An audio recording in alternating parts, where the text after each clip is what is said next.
दिल्ली में नकली कैंसर की दवाओं पर सख्ती, स्वास्थ्य विभाग की छापेमारी और सैंपल जांच की बड़ी कार्रवाई।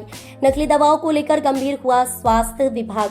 दिल्ली में कैंसर जैसी गंभीर बीमारी की नकली दवाओं की बिक्री को लेकर बड़ी चिंता जताई जा रही है। हाल ही में राजधानी में इस विषय पर कई शिकायतें मिली थीं, जिसके बाद दिल्ली स्वास्थ्य विभाग ने तत्काल कार्रवाई करते हुए कई स्थानों पर छापेमारी की।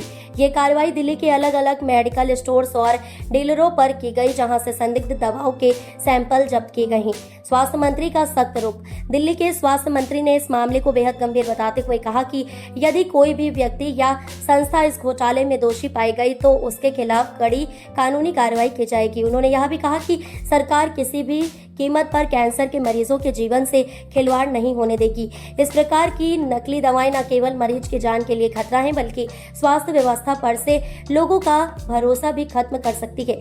कई इलाकों में छापेमारी। स्वास्थ्य विभाग की यह छापेमारी कई चरणों में की गई। सूत्रों के अनुसार करोल बाग, द्वारका, लक्ष्मी नगर और कुछ अस्पतालों के आसपास के मेडिकल स्टोर्स पर छापे मारे गए। यहां से जिन दवाओं पर संदेह था उन्हें तुरंत जब्त कर लिया गया। इनमें विशेष रूप से कुछ आयातित ब्रांड की एंटी कैंसर दवाएं थीं, जिनके लेवल, बैच नंबर और पैकिंग में गड़बड़ी पाई गई। जांच के बाद होगी अंतिम कार्रवाई। अधिकारियों ने बताया कि सभी जब्त किए गए सैंपल अब सरकारी और NABL सर्टिफाइड लैब्स में भेजे गए हैं, जहां इनकी गुणवत्ता, संरचना और प्रामाणिकता की जांच की जाएगी। जांच रिपोर्ट के बाद यह तय होगा कि ये दवाएं नकली थीं या नहीं।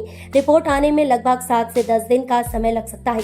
कैंसर मरीजों में फैली चिंता। इस खबर के सामने आने के बाद दिल्ली और NCR में कैंसर से पीड़ित मरीजों और उनके परिवारों में चिंता की लहर दौड़ गई है। कई लोग अब अपने द्वारा खरीदी गई दवाओं की पुनः जांच करवाने की मांग कर रहे हैं। कुछ अस्पतालों ने भी अपने फार्मेसी सिस्टम की आंतरिक जांच शुरू कर दी है, ताकि इस प्रकार की घटना उनके यहाँ न घटे। दवा नियामक एजेंसियों की भूमिका पर सवाल।